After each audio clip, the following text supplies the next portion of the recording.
Hello, I'm gonna take this opportunity and I want to share something that's really important. Uh, that I must say, do. Um, I have a testimony and I have to share it. Many people that see me today, they see the after. They don't know about the before. And the reason why I want to share this testimony because it may meet you where you are, even at the age that you are. Because my testimony started on the city streets of Detroit. My testimony started when I was young. There's a big difference now because I'm older and I'm not on the city streets of Detroit no longer. But it's not for me, meant for me to just let that testimony die. This testimony has to be shared. This testimony is something that we are overcome by the blood of the Lamb and the word of our testimony God has shared with me. Well, we all have a testimony, and this testimony that I'm willing to share today, I hope that it may impact you in some way. I hope that it may be something that's said or something that may have been transpired in my life, and that you could be able to see that maybe you going through the same things, or maybe you know someone that's going through the same thing, and maybe it may impact them to know that there is an overcoming if you continue to be steadfast. That being said, my name is Royal Chapman.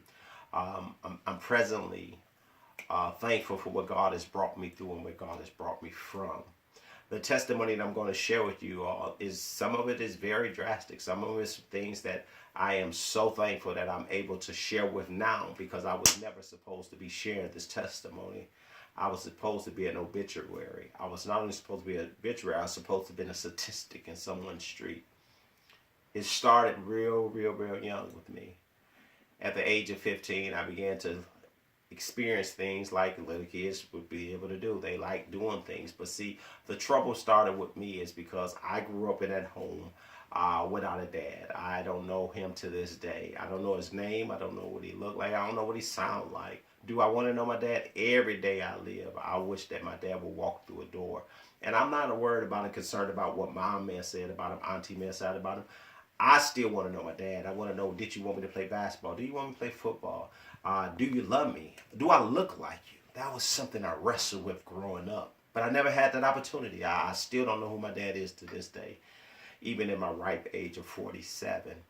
But that was not the only thing. But the trigger that happened in my life is that my mother passed away with cancer. I love her. I love her dearly, even to this day. And as she was my hero, she was much of a hero to me, and it was that I felt that the world crushed in on me. But before my mother passed away, I was doing everything that a little young guy would do. Is I was going out, I was doing things, I was experiencing things, I was trying to do good, and I ran in neighborhoods trying to hang around with the kids in the neighborhood. Then we formed little gangs and stuff like that. But I remember one day that as I was in the junction of my adolescent days, I remember one day a man said to me, "Do you want to help me paint my grandmother's house?" And when he shared that with me, I only thought about, hey, wait a minute, this is an opportunity to get some penny candy money. I know I just told you my age because when we speak about penny candy days, that means I'm much older than I should, because right now you can't get a piece of candy for 1 cent. But I remember this young man told me, would you like to help paint my grandmother's house?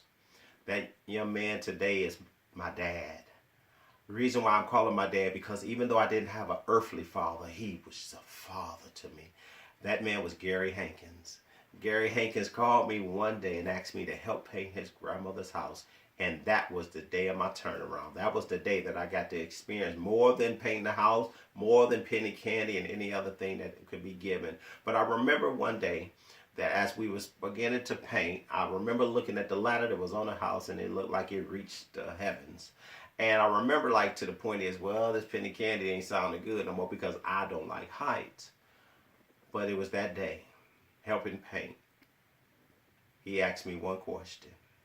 How we got on the question, I'm still bewildered how we got to this point.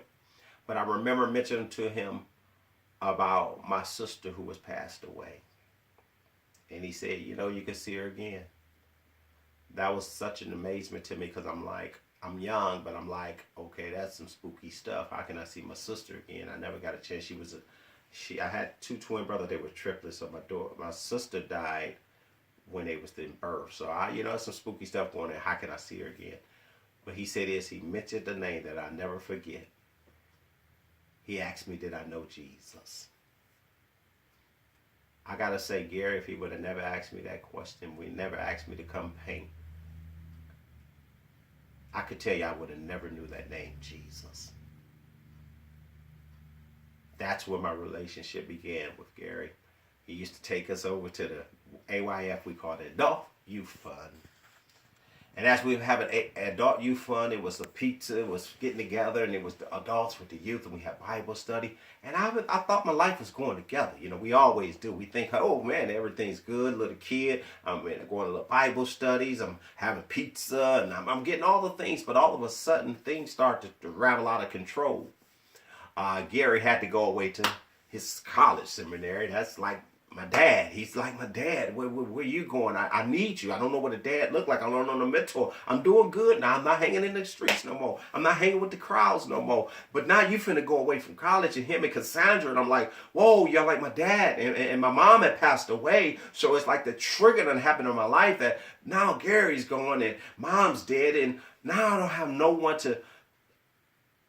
one to feel like I'm belong to, because I don't know a dad, and mom passed away. And the only one I looked at, my dad, was Gary. And now you going away to Dallas, and Cassandra's leaving. And I felt hurt. I felt abandoned. I felt alone. And that's when it began. And this is where the story begins. My story begins in the city streets of Detroit. I began to wild out. I began to do what any other person do. I'm going to school, being teased, bullied. Guys got these type of shoes, I don't. People got these type of jeans, I don't. I'm going home to not a mom and dad, but guess what? I wanted some of those things, but I'm being bullied, I'm being teased.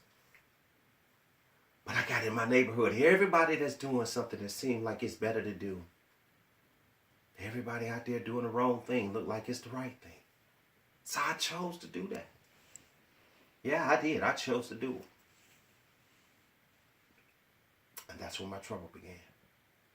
I began to sell drugs. I got into it thinking that it was just going to cure everything. I got into it like money was going to be my answer. No mom, no dad. I got all this money, got all these cars, and I'm here to tell you it was counting millions of dollars in drug money.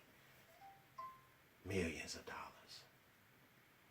I felt like I didn't need no mom and dad. Felt like I didn't even want to know God because, hey, I knew you before you took Gary. I knew you before you took my mom. I'm feeling like to the point is I could be my own God. All the money and all the drugs and all the friends I had and all the clothes and the houses and stuff like that, they became a God to me. It became such a God to me that I didn't know what else to do. So guess what? I felt like I didn't need nothing and no one. And all of a sudden, I'm getting everything. I'm moving drugs from one country to another. We just doing all of this. And I got all this money.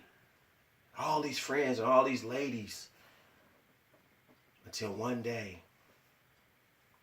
I still remember what Gary and them used to teach me about church and stuff. But it's amazing to me that no matter how much I didn't want to know them, I'm still selling drugs and doing this. But somehow or another, I find myself at the church house every Sunday. I guess it was a part of me that felt like I can buy God. I guess it was a part of me that if I come to church on Sunday, maybe, Lord, I can pay you to look beyond my Monday and my Saturday. So what it is when the pass and the plate and the tithes come up, I felt like, God, I know I'm doing all this drug selling. I know I'm doing all this womanizing on women. But guess what? If I put something in the plate, maybe you'll overlook everything I'm doing in life. So I found myself at church on Sunday trying to say this, I won't do bad on Sunday. I won't sell drugs on Sunday. But guess what? After Sunday, Monday and Saturday, it's on. It's drug selling. It's getting with ladies and doing everything that I thought was cool to do. But I remember one Sunday, I was at a church.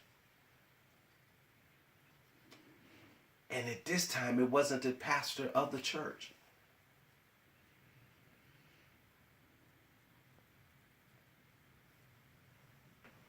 But before I go to that part of the testimony, I got to share this. I remember one day going over my grandmother's house. And I remember one day Gary had came back from Bible college. And he was over at his grandmother's house. And I drove up. And I was amazed because I wasn't expecting to see him. But when I see him, I was so happy. But when I got out and I said, hey, Gary, he's seen all this jewelry on me. He's seen all this stuff that was showing the depiction of a drug dealer. He seen and knew that I must have been in something. But out of it all, he looked and he said, son, I love you. But I don't love that. No matter what I was in, God would always bring him back in my life. Even at my most worst, he would always come and just show me what a dad or a father figure on the earth should be. He never got on me, but he always was stern about the things and the choice I was making would give me a consequence that I wasn't ready for. But I was listening, but I wasn't listening. And I remember finding myself at that church one day. And it was a pastor there that wasn't even the pastor of that church. And I remember him telling me, and the message was, if the Lord has to take you to the valley of the shadow of death and let death wrap itself all around you, that even to the point you'll smell it, and then God snatch you back, then you serve him. Now, I want to be honest with you all that's listening to this testimony. Sometimes we're in church and I sat there and I felt like maybe some of you all do today in church. You sit there and act like the message ain't for me. You act like, nah, I got everything together. You act like to yourself is, nah, maybe I'm a little too young for something. I'm here to tell you, I was in that same position on that same pew doing just like you. I'm thinking that, hey, I'm not old enough to things happen to me yet. I'm not old enough. It's not going. But see, I sat on that same pew thinking I'm tricking God and tricking myself. So I sat there, and when he said that, if the Lord has to take you through the valley of the shadow of death and let death wrap itself all around you to the point you smell it, and then he snatch you back, then you serve him. Something about that message moved me on the inside. Something about that message got in touch with something on the inside that I was a little bit discomfort because I'm like, whoa, wait a minute. And as I said within myself, it was something in me said is, what did he say? And it was like I'm way in the back of the church, but it's like he heard me. And he said it again, if the Lord has to take you to the valley of the shadow of death and let death wrap itself all around you, that even to the point you smell it and then snatch you back, then you serve him. But I must tell you, dear young folk, that was a Sunday that I heard that message. A Wednesday, I found myself in a friend's basement, being beat in the head with a hammer and 2x4 and being shot in the neck with a 9mm. Oh, yes. Every weapon that formed against me. And all I can remember was Sunday, I was hearing a message, but there's Wednesday, I'm in someone's basement. And it was my best friend that was doing it to me. They took the hammer. And not the side that you hit a nail down, but the side that you pull a nail up, that's where they opened my face up with. They beat me in the head with a hammer and a 2x4. They shot me here and it came out up under here. But oh, the mercy of God, I'm still talking to you today. Every weapon that's formed, no one could get to that basement. No one knew I was in that secluded place. I was a dope dealer. I was a drug dealer. I was against God. And the same amount I didn't want to get to know, yet and still something on his agenda felt like it wasn't time for me to go. No weapon formed against me that day prospered. But I went through it.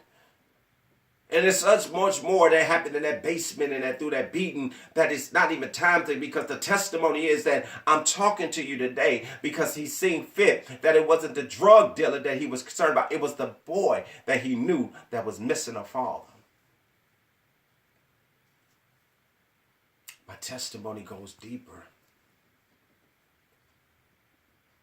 I had to sit down before a judge. Because every choice, the only mistake I made, and I didn't go through life saying I made mistakes. The only mistake I made was going and joining those guys that was doing everything that I knew not to do. Everything after that was a choice. Every choice have a consequence. So I got sat down. And the judge sentenced me to natural life without possibility of parole. I hope you hear this. I hope everybody that is even in earshot of this testimony, you don't know what it sounds like to be a young man By the age of 19, before 19, I count millions of dollars of drug money. But you never know what it feels like to sit down at such a young age and have a judge tell you natural life without possibility of parole. Excuse me.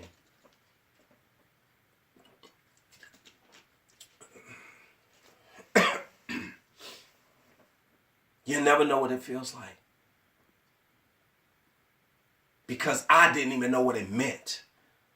I'm out there making all these choices. I'm out here living my life, feeling like I got life at its tail. But I never was wise enough to my consequences. And that, young men and young daughters and young ladies, if you are listening to this, that's what we do as when we're young. We think that there's no consequences to our choices. We're just doing them. We're having fun. We think nothing's going to happen. But here, let me tell you, let this be a witness to you. I am the first to tell you, it's not a pretty picture to be put in a basement, being beat in the head with a hammer 2x4, shot in the neck with a 9mm by my best friend, let alone to have a judge sit up and sentence me to natural life. And I don't even know what that means until I looked at the judge and said, Judge, what does that mean?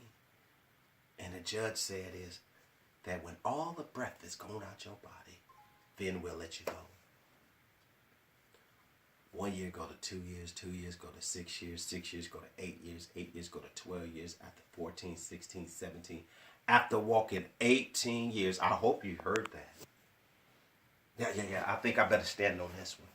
After walking 18 years in prison, not juvenile court, in prison, prepared to die in prison with a natural life sentence, a consequence of my choosing.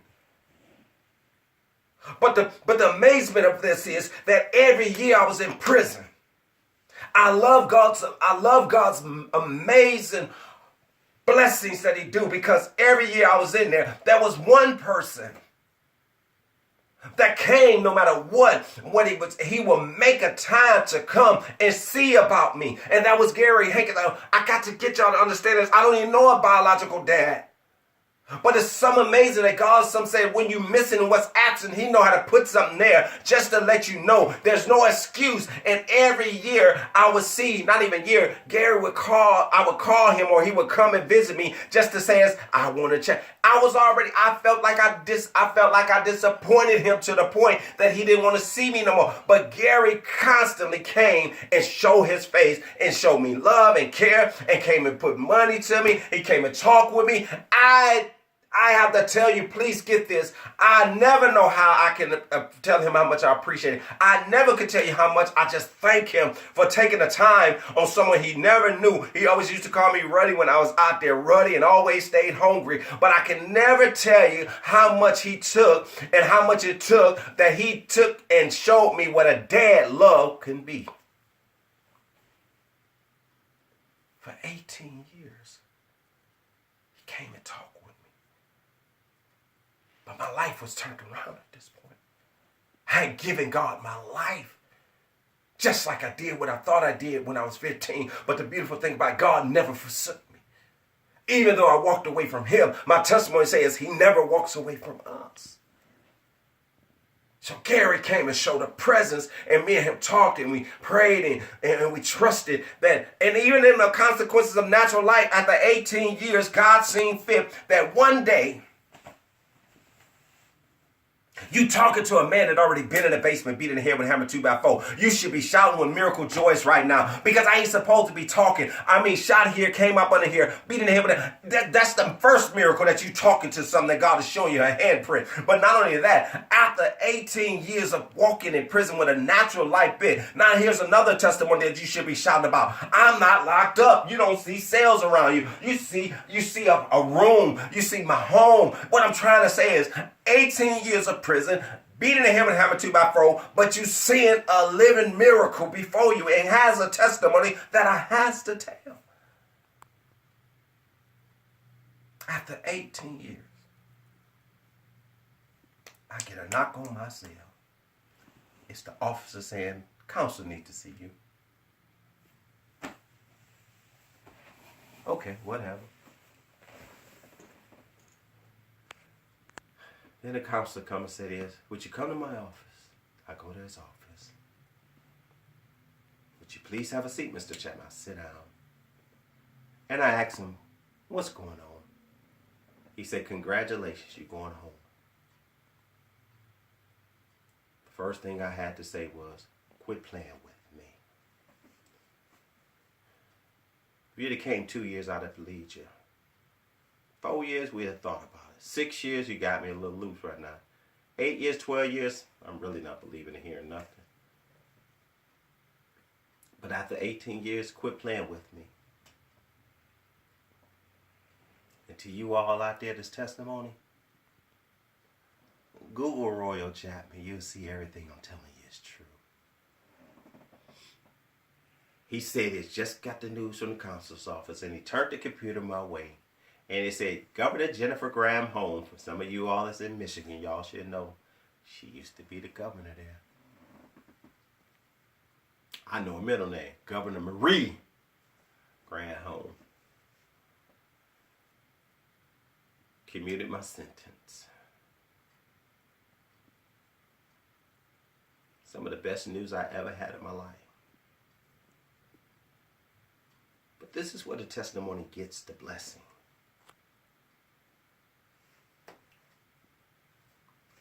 No matter how much I ran from God, no matter how much I didn't want to know about him, it did not negate how much he loved me.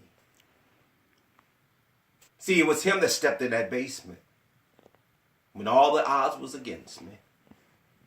It was him that walked with me like the fourth man in Shadrach, Meshach, and Abednego's furnace fire. It was him that walked with me for 18 years and made sure that I came out.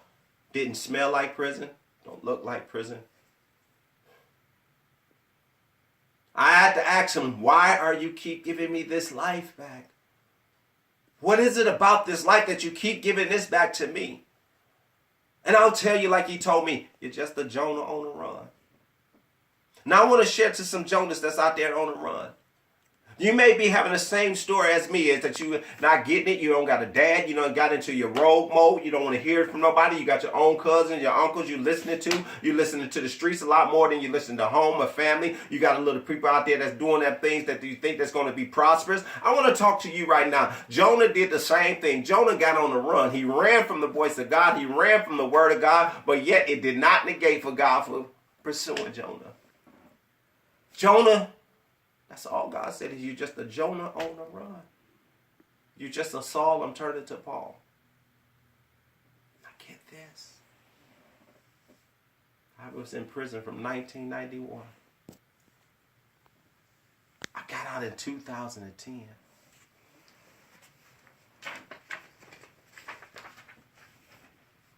If you look closely at here, it says, meet the president. If you look closely, that's a picture of me. Well, I'm not the president of the United States, but I am the president of my own company. On here, they have highlights that in 2014-15, the prison ministry I did with volunteer. 2014, I taught a 6-week motivational thing. You'll find it here accolades about me running over a Fortune 500 company. You find all these accolades of me being the vice president of a cell tower company. And all of this stuff I did when I got out. They say it's hard when you get out of prison. Yes, that is. That's true to man. But it's what's impossible with man is possible with God. Because when I got out, I didn't try to get out and try to prove to somebody that I can live in the streets again. I didn't try to prove to somebody that I can get money again. I didn't try to prove to somebody that I was tough again. I didn't try to prove to somebody I had to get out and I had to do what I knew to do, is because I left a daughter and a son. When I went to prison, my daughter and son was 1 year old. When I got out, I was 19 years old. I don't have nothing to prove nobody no more. I got children that I got to prove something to. So how did we start doing that, Roy? I took a temp job. To some of you all out there that think you're too cool to work. To some of you all out there that think it's not fast enough for you, it's not enough for you to go work. You're talking to a man that was making $10,000 to $15,000 a day on a minimum. But when I got my second opportunity with God to be free and knew he gave me my life back, I took a temp job, and I worked that temp job like if I was the CEO of the company. But I listened to God when I got out. I didn't chase women. I didn't chase anything. I pursued God. And he had everything on the path in which he laid for me. A beautiful wife, a job that turned into more opportunities than a little bit. Now I am a president of my own company. But this is another thing. I now go in and out of prisons. I know go speaking to the same young men and let them know opportunity will be able. We can do something. We don't have to come back to this. I work on the gang unit inside the schools. I deal with gang issues. I know a lot of you boys and a lot of girls are getting caught up. Y'all era is all about gang life, gang mentality, gang lifestyle. Your Crips, your Bloods, your Pyrus, your Fast Guys, your Goon Squad, your Young Mobs, and all these other things that we have, GDs, Vice Lord, we done got caught up in a gang mentality. But I work on a gang unit to try to help motivate and prevent and intervene and tell kids, you better off letting the potential that you live to be a status instead of a statistic. But I didn't stop there, y'all. Because this is the blessing. I got 5 different badges now. Not to lock you up, but to keep you from getting locked up.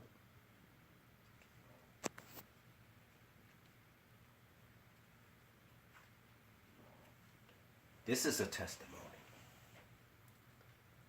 I now stand with you to let you know that I did something with my life. I turned my life around from working against the system to trying to help you all from not getting it into the system. You're looking at a young man, and I still consider myself young. But if I never had that opportunity? How many of us is missing an opportunity with a Gary like it was in my life? Somewhere along the line, God has put a Gary in your life. You without excuse, trust me, it's a Gary or some lady or some Cassandra, somebody that you can look to and see that there have been a help and there has consistently been a help and somewhere a consistent presence that God has allowed in your life to try to steer you and let you know is he's trying to be a present for you and a help in the time of your need. How many of us is not listening to the Garys in our life? I just want to take a time in a moment to sit down and share with you my testimony. And for some of you, I got it here. I got a book in all the bookstores. It's called Risen. He didn't have to do it, but he did it anyway. The life story of Royal Chapman. I hope that this testimony is something that can spark you, inspire you. Or maybe one day I get down there and come and see you all in person. I'll come and share it. Because I also sit before you as an ordained pastor as well. What am I saying? Our wrongs, if given the opportunity, we can make better choices with our life and it can become right. I know. I'm a living witness.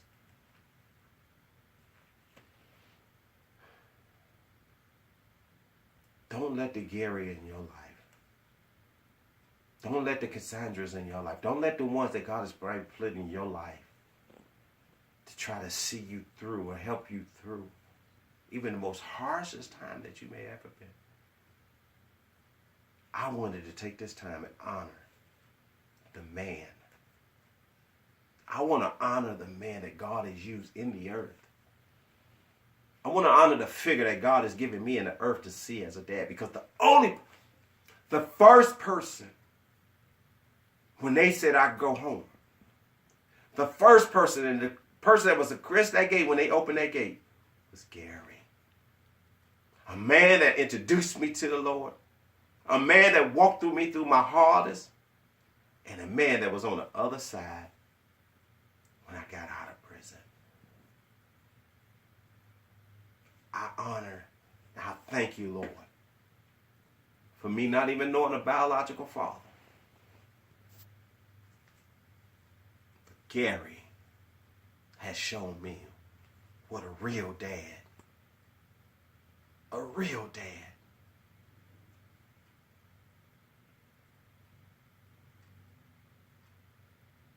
somewhere I smile, I thank the Lord. I say, Lord, Gary been my dad all the time. You just disguised me to not know. So if I ever had a choice of a dad, Gary Hankins, I honor you for all that you've instilled inside of me. I thank you for allowing me to get to know that one question that came out your mouth and that one name that I was in pursuit of. Have I ever heard about Jesus Christ? Dad, I want to tell you this. I heard about him.